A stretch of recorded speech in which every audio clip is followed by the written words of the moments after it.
What's happening, everybody? Welcome to another episode of Unparalleled Sports Talk with your host, Kwame Fisher Jones. As always, I am him. And I'm joined by my man, Everett Terry Jr., aka Sports Talk Terry on all social media platforms. The NBA season is it's kind of been quiet, man. Other than, the Jimmy Butler fiasco, trying to find topics to talk about that I think people would care about. I mean, I could talk about the relevance of Tyrese Halliburton or Joel Embiid having a dad bod in his 20s, but other than that, has been kind of quiet. But a consistent storyline that I've been following, what I'm trying to get to is the Minnesota Timberwolves. They made I don't say blockbuster trade, but they got rid of Karl Anthony Towns for Julius Randle. Mhm. And what the NBA world is seeing is what happens when you add an albatross to your roster. Currently, the Minnesota Timberwolves sit seven. You roll your eyes all you want. They sit seventh in the West, 20 and 17. But they look like they're headed to an inevitable first round, possibly even play-in exit. So my question for you is, what's wrong with last season's number 2 seed in the Western Conference? What's wrong with the Minnesota Timberwolves? So here's the thing. They're literally 5 games out of the second spot. You act like they're 30 games behind. They're below I 500. act They're like they're in fighting the for a seventh spot. play-in. They're in the seventh spot and they're over 500. They've also had some injuries, which is fine. Not nothing crazy, but knickknacks here and there. Point I'm making is this: whenever you add big pieces to your offense, it takes time for teams to gel. It is rare that you can take a big time player that's going to have a big time role in your offense and they come right in and they gel right away. It takes time to get the team system down. Guys know where they are, the role, where the offense is shifting and changing. They're still above 500. They will still make the playoffs. And to be honest with you, if they play the Rockets, who they're matched up with right now, I like them over the Rockets because Ant-Man is the best player on the floor by a lot. Okay? When you got the best player on your floor, on your team, you always have the best chance to win, especially if he's healthy. I'm taking Ant-Man over everybody on the Houston Rockets. I don't care who. Van Vliet, yeah, right. Come on. Jalen Green, yeah, he's too busy having babies with Drea. At the end of the day, the best player on the floor is going to do what the best player on the floor do. Ant-Man going to come in hoop, and he going to backpack them boys to the second round. Book it. And they won't be seventh seed by the time the playoffs. They're 2 games out of fifth. Like, you act like they're a million games behind, and they still have games on the schedule against everybody in front of them. They'll be fine. That is not a cause of concern. Julius Randle's learning how to acclimate to playing from New York, which is a big city he was unhappy in, to a small town in Minnesota. It takes a minute. I give them some grace. They're only 35 games, 36 games in. They'll be okay. I promise you that they'll be okay. They will still make noise in the playoffs, and styles make fights. They get the Houston Rockets in the first round, they get by them. Now, I don't like them if they get Memphis. I don't like them if they get Denver, but I love them if they get the Rockets. Love them if they get the Rockets. And that's who they match up with right now. All right, first, I was looking to see because I swore they played the Rockets recently and they lost, but I can't find the score right now. Nevertheless, a couple things to address there. They're 37 games into the season. Mm-hmm. It doesn't take all day to recognize sunshine. If they're 37 games into the season and they're still at this record, unless they're adding a major piece who's missed significant time, like 20 games, 15 games, you are what your record says you are. You can start out 9-8 like the Miami Heat years ago, and then run the table. You can start out, 11-10 like the Lakers a few years ago and run the table. Problem is, when you're this much into the season and you haven't added anything significant, the guys have been there. It's not about figuring out; it's not working. And Julius Randle is synonymous with 4 or 5 C teams. That's the high point of any team he's been on. There's a Okay. reason for that. There's a reason But for what that. does that mean? He's not a one. He's a 2, 3 on a That good means that team. he could be a 2 or 3, but he believes he's a 1. That means that his defensive deficiencies impact the team. That means his poor shot selection impacts the team. And this thought Julius Randle coming out. Let me just say this. Because So Carl Anthony Towns ain't had these problems? He no, absolutely because they had were no the problems. second. That's why they They bumped were they him. were they were the second team, and they were one of the best teams in the NBA last year. And we're focusing on the changes they made this year. Now, going back to Julius Randle, the point I'm trying to make, because I believe that's the problem with the Minnesota Timberwolves. I don't believe Julius Randle's a bad player. Full disclosure, I actually thought Julius Randle coming out of college, I'm going to get killed for this. I thought he had the chance to be a Hall of Fame player.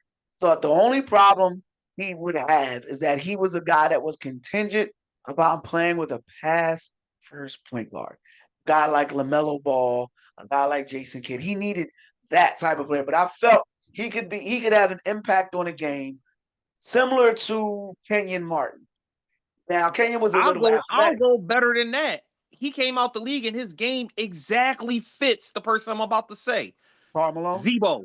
Zebo. So I actually thought he was better than. Lefty, plays Yeah, I below thought the he was rim, better than him. and can shoot. I thought Julius had the opportunity to be the next Karl Malone. Now, going back to the point I'm trying to make is it's untapped potential. Yeah, he did. I felt like he just needed a high quality point guard. And when you say that, people go, well, dude, doesn't every player need that? But some players are better suited with a high quality point guard. Karl Malone, it isn't Karl Malone without John Stockton. But nobody understands how great John Stockton was. So the notion is Karl Malone is better than he actually was. But the point is bringing it all back around. Minnesota doesn't have that. So Julius Randle's best attributes aren't fit for that team. I'm gonna Dante hit you. I'm gonna hit you with something DiVincenzo. that makes sense. Hold on. Just let me finish this point. Go ahead.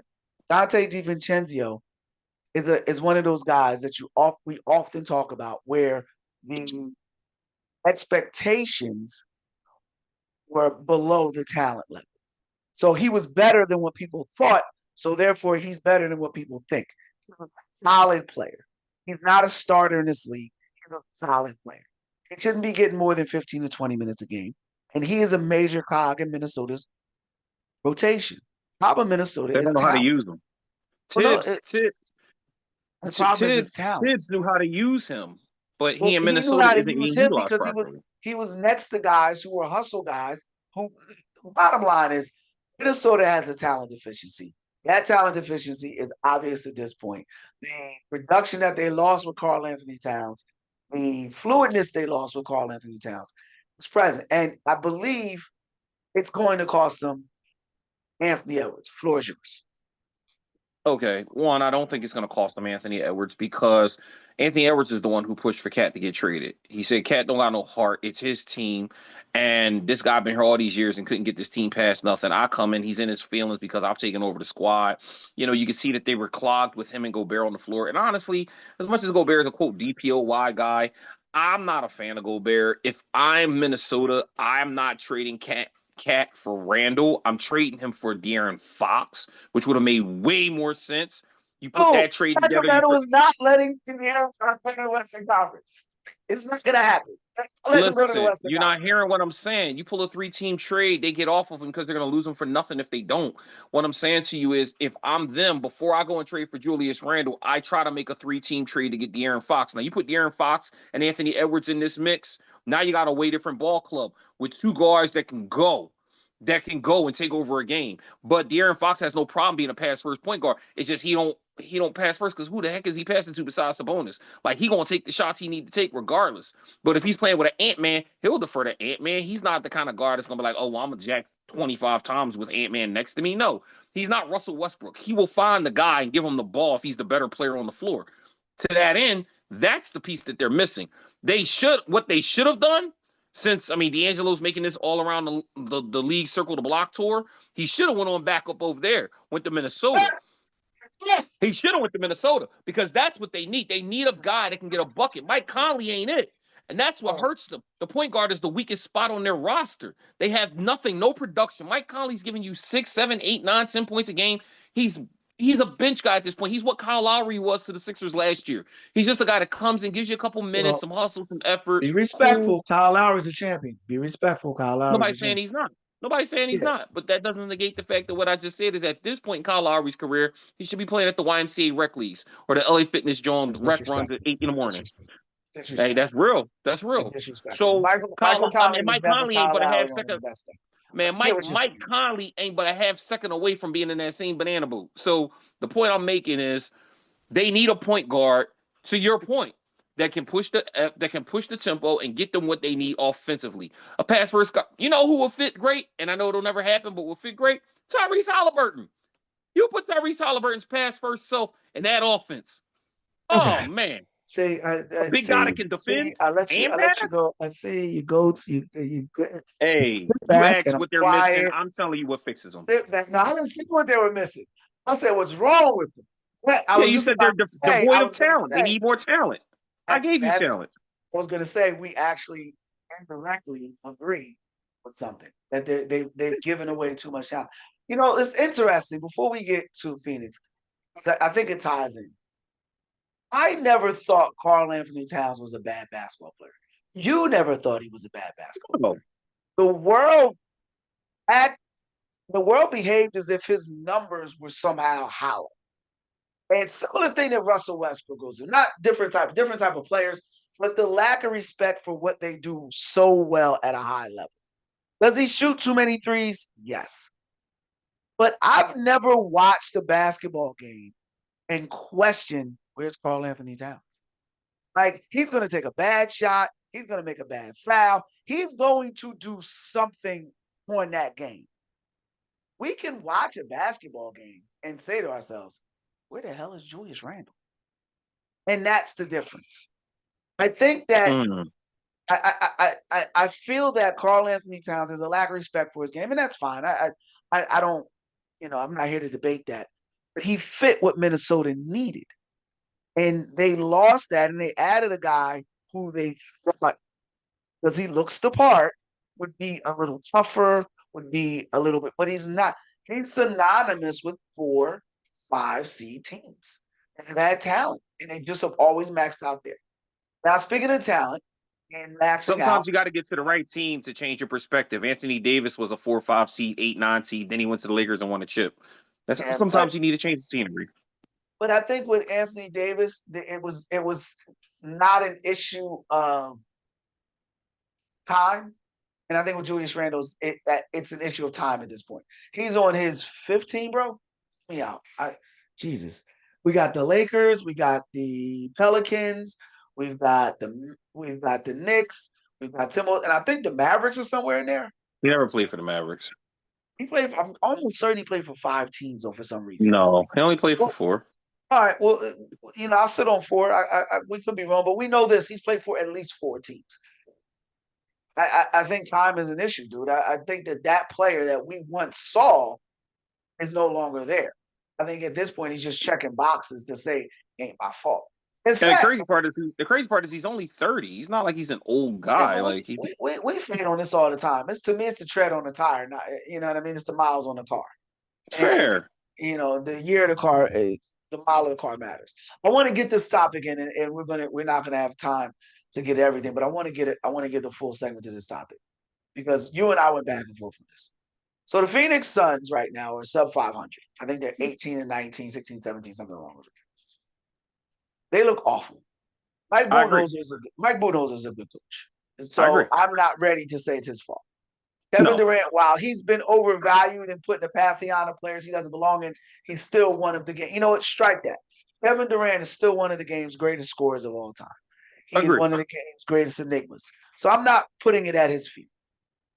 Devin Booker, after the Olympics, I'm not at a questioning Devin Booker game. I believe Devin Booker is I don't say superstar in this league, but he's definitely He's a a legit. legit star. I was just about to say that. Literally, the words were coming. He's a legit star.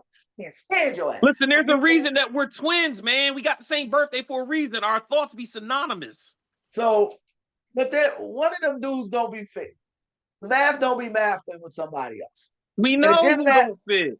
But It's it the guy didn't that don't fit fit in anywhere. Washington either. And you know why it didn't fit in Washington? He's an it ain't my fault guy. And you know why? For people who if this is your first time ever watching me, ET, get into this, I do a show with Chris Franklin when we talk NFL. Do a show with Dame, with my man Sports Talk Dame, or Dame for we do sports betting. And I use this phrase a lot. It ain't my fault guy. It ain't my fault guy. It's a guy that goes out, stuffs the stat sheet. So when the game goes away or when they lose, they go, it ain't my fault. You know what Sean I equate him McDermott. to? So hold on. Sean McDermott is an ain't my fault head coach. Fire everybody because it ain't my fault. Bradley Beal is an ain't my fault NBA player. He stuffs the stat sheet. He does some things. People go, oh, because he can shoot. And all the analytic dudes get moist between the legs when a guy can shoot. But he's an ain't my fault guy. And that's the problem in Phoenix. So my question for you is, should the Phoenix Suns at this point just blow it up? So here's the thing, and I'm gonna say this, and I don't know if you will get the reference, but do you follow baseball at all? You I do? do. I'm following enough to get All whatever right. records you're about to throw at me. Bradley Beal is the Bobby Abreu of basketball. Fair, fair. He played for the Yankees and the Phillies, yeah. Put some decent numbers. Bobby Abreu averaged almost 300 and never won Yeah, anything. yeah. Never won a thing. Gave you amazing numbers, but when they needed him, 30 home disappeared. runs. Yeah. Yeah, he was out there David Copperfield, straight disappeared act. Like Center you never field. saw him. It's a fair point. But there's the sports. Sports is littered with them. And Bradley Bill, and the thing that drives me And the crazy thing is, about he's sports, talented. That's the part that sucks. he's He just doesn't no. have that it. Every NBA player is talented. Every NBA player does something so ridiculously well. They're in the freaking NBA. The problem with Bradley Bill is Bradley Bill is not that. He's not that guy. But I'm not taking shots at him. You know what? It's my issue isn't with Bradley Bill. Issue isn't with James Jones. My issue is the people who don't know basketball that have been empowered to run basketball teams. James Jones is a very good general manager. Very good general manager. And he's going to lose his Somebody job. forced him to take Bradley Bill. He's And going to lose his job. that's why well, no, I don't think he's going to lose his job because I don't think he'll fall on his sword because I think he's doing what management asked him to do. But there's somebody in that office who the owner of the Suns, I want to say Matt that's a tough name for me. Ishabia? Well, the owner of the Suns, I should have left it the owner of the Suns. I played myself. But somebody's got his ear. And somebody said, yo, you know what would that work? Having two shooting guards initiate an offense. One shooting guard who only plays 40 games a year. Bradley Beal, when they traded for him, hadn't played more than 75 games in like 4 years in a row. Washington had talent. Bradley Beal fell short time and time again. Yeah, when they had John Wall, they were all that. I believe that it's time for the Suns to blow this up. I honestly do. I think at this point, you go ahead and you see what you can get for Devin Booker. Because Devin Booker is not a guy that can carry your franchise, but he's a the guy highest trade chip that you have available. Yeah, exactly. And then you go ahead and get rid of Kevin Durant for pennies on a dollar, and you make Bradley Beal sit in the stench that he created, sit in the that he put there, because that team ain't gonna win anything with Bradley Beal. It's not gonna win anything without Bradley Beal. So go ahead. They can't win games. They can't win games because they're not a good. They're poorly constructed, but and their defense doesn't fit. Nurse played 0 points or 0 minutes last night. Yeah, that's crazy. He goes from your starting center to not to 0 minutes. You know why? And I think the problem is they're not buying in the Budenholzer. They're not buying in the Budenholzer. You don't buy into the coach, he's going to show you. You're going to buy into me, you're going to be done. So now Nurkic is sitting. But the problem is Nurkic wants to be Joker, and he's not Joker. He's a poor man's DeAndre Ayton, and that's hard to say because DeAndre Ayton is a poor man's DeAndre Ayton. So what he is like Ayton, though. I don't. Dominating can stay right where he's at. Listen, the point I'm making is Nurkic doesn't fit. And unfortunately, they had to take him in a deal to get Ayton off the books. And then they had to take Bradley Beal. They did all these bad trades. They were better with Durant and Beal and Chris Paul. And when they got rid of Chris Paul, just looping in some young guys, some young athletic guys that could defend and get out after the ball and go pick up a center like Isaiah Hartenstein, who would look perfect in this unit, or a Walker Kessler, a guy that's just going to rebound and defend. That's what they need. They have no rim protection. People just get to the rack and do whatever they want. They're giving up 100 and some points a game. They can't stop anybody. Durant can only score by himself 25 to 30. Where the rest of the scoring coming from? Booker's going to give you 30. Okay, you're getting Beal, who plays every third game and gives you 20-something. They can't win. The first and the 15th. Bradley Beal first and 15th. He's in there like a government food stamp. Like he is in there on the first and maybe the 15th. That's all the times you see him. And it's he's DNP, he's got a contusion or leg management or rest or whatever they call it and code it. It's so irritating. Him and MB go to the same clinic. Like it's so irritating. It is so irritating when it's DNP. They write guys out days in advance. So it's Tuesday. You're not going to play on Friday because you don't think you're going to be able to play because your shin is a little bit sore. Okay. All right. I'll give you, how about we treat it for 2 days and revisit it on Friday? No, we just going to write you out for the weekend.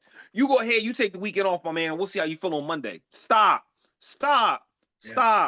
And this is why, and this is the Adam Silver problem, because what's happened is the quality of the game is falling to crap. They don't play good basketball. I sat the other day on YouTube real quick and saw a sequence where the Lakers were playing. I can't remember who they were playing. It Probably was Houston. somebody that was, huh? Probably Houston. Might have been Houston, Yeah. where they came down and over a course of 45 seconds, there were 7 possessions. And all they did was come down, shoot a three, miss. The other team come down, shoot a three, miss. Come down, shoot a three, screen, shoot a three, miss. Come down, ISO, screen, shoot a three, miss. What am I watching? No screens, no plays, no sets, no motion. Guys are standing around the 3 line, shoot a three, miss. Bron took 3 of them and missed all 3 of them. It was so disgusting to see. It's like, what kind of basketball is this? But the problem is those analytic guys say it's threes or layups, high value shots, but they're not high value taking a shot from 35 feet with a defender barely on you, dog tired, and you trying to get back on defense. It's not a good shot.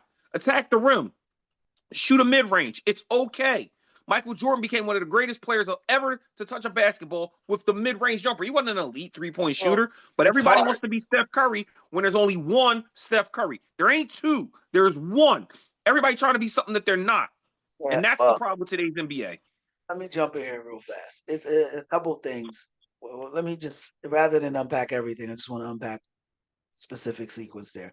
When we reference Bradley Beal and him playing the first and the 15th, that's going to be his new nickname, first and 15th, because that's the frequency in which he plays. But the poor shot selection and all those other things, while they are a problem, the bigger problem for me is player evaluation, player development. Those 2 things aren't happening. And when they don't happen, you get a poor product. Now, specifically for the Suns, they had a good team with Paul, Ayton, Booker, and Durant, but they didn't have the camaraderie of a team that was headed towards a championship. And I think I agree. that's what we're having now. Devin Booker, Kevin Durant, they just came off a high note of winning a gold medal in a beautiful Olympics run. So we know those 2 guys aren't a problem. So it makes me wonder if somebody else is the issue in the locker room. It was Chris Paul. Because, Chris Paul has that excellence demand.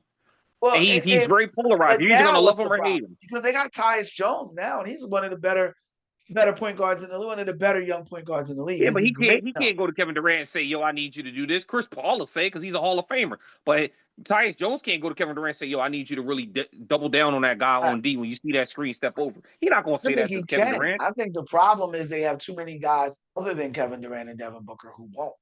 I do believe that he can. But when you're going to first and 15th and saying, yo, I need you to play through that shit, and he's like, they're like, man, I'll do what I want. Yeah, that's the problem. And Budenholzer said, all right, well, now you want to come off the bench. It's the same thing with Julius Randle. And in the case of Phoenix, they got 2 of them in Nurkic and Beal. But the point is, you have guys who are synonymous with losing franchises.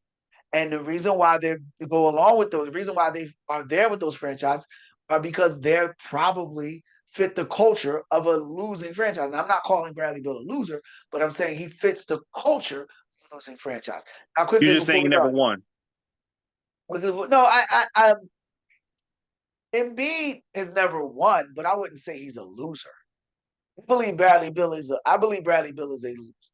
It's not as a person, not as in life. No, never as a person. We don't know him to talk about him personally. Just in basketball reference. For a team, I do believe he's a loser. I'll give you another guy, one of my favorite players. Then I want to get to the midseason MVP. He's one of my favorite players of all time, and will remain one of them. It's DeMarcus Cousins. I used to love watching. He should be in the league right now.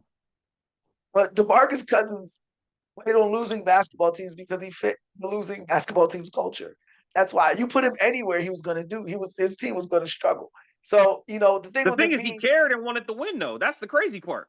He did, but he wanted to win his way. And that's fair. And Bradley Beal isn't that level of player.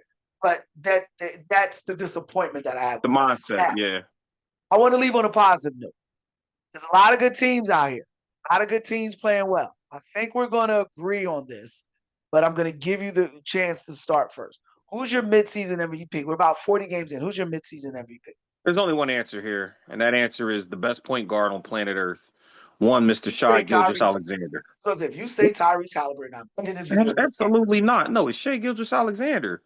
What are you talking about? Did you just say Tyrese Halliburton? Don't you gonna say that?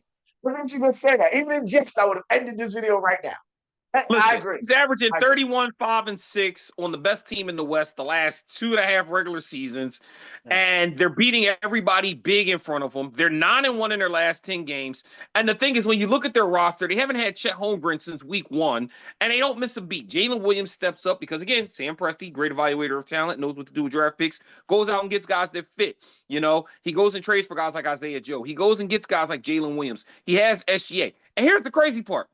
SGA seems like he's been in the league for 35 years. He's 26 years old. He's 26. You understand? My son is only 4 years younger than SGA. This man been in the league since my son was in high school. Like, what are we talking about? And this man is the best point guard on planet Earth, and it's not close. He should be the midseason and regular season MVP because they're going to finish with the best record in the West. They're literally 5 games ahead of everybody else. I know everybody loves the Cavs, and the Cavs are off to a great start. The Cavs remind me, and I've said this before, of the Atlanta Hawks about 7, 8 years ago when they had the best record in the league and sent 4 guys to the All-Star game and then got smoked in the first round.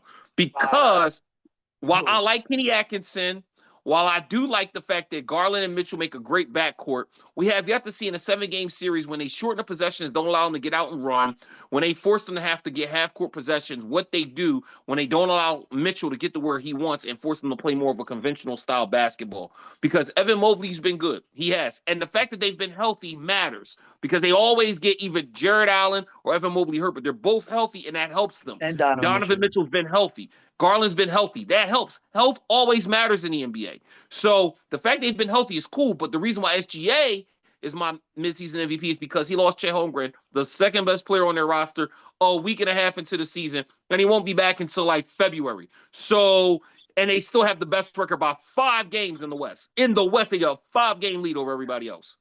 For me, it's Shai Gilgeous-Alexander. There's moments there's moments in the season when a player just takes his team with him.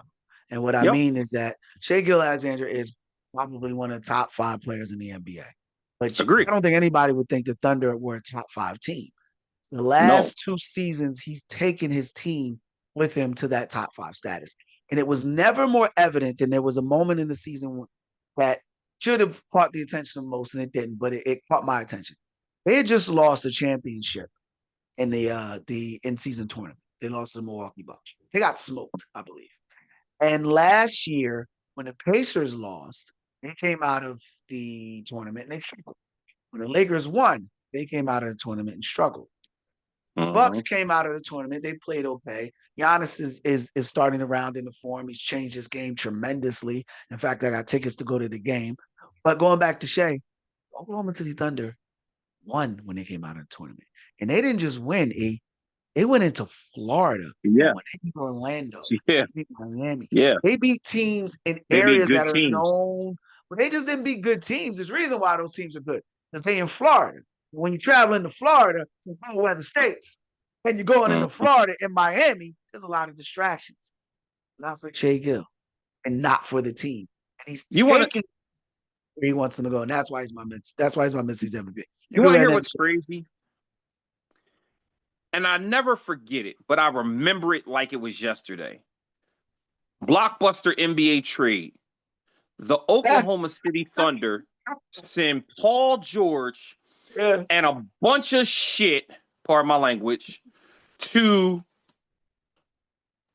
the Oklahoma City Thunder, go and send Paul George out to LA and get back SGA, Danilo Gallinari, and 8 billion first-round picks. And I said, Sam Presti knows something the rest of us don't. Because nobody had SGA as a top 5 guard at that point. He was playing behind Chris Paul. He was good, but he wasn't great. He was playing behind Chris Paul. Yeah, there were a lot of people, though, that were like, Doc Rivers said it at the time. And he needs a chance to play. Well, no, Doc Rivers and Jerry West said it at the time. And I think it hurt his relationship with Paul George. They already had an issue before. We got like 2 minutes left, so I'll just quickly say, he said, I think we gave up too much when we gave up SGA. He's going to be a tremendous player. And Jerry West said the same thing. So they didn't want to give him up. And now we see that they were spot on. That boy's special, man. Yeah. And the Clippers, they don't even have fighting for a play-in seat. The Clippers don't even have Paul George. Yeah, they're fighting for a play-in seat. They got James Harden, though. And Kawhi played like 2 games this week. If they didn't get James Harden, they would be a bad team. I mean, That's they're it for still a this bad team, episode but of yeah. Unparalleled Sports Talk. That's Everett Terry Jr. I'm Kwame Fisher Jones. As always, if you like the podcast, make sure you share, comment, subscribe, whatever your podcast platform allows you to do. And until next week, we appreciate your time of year. You be easy.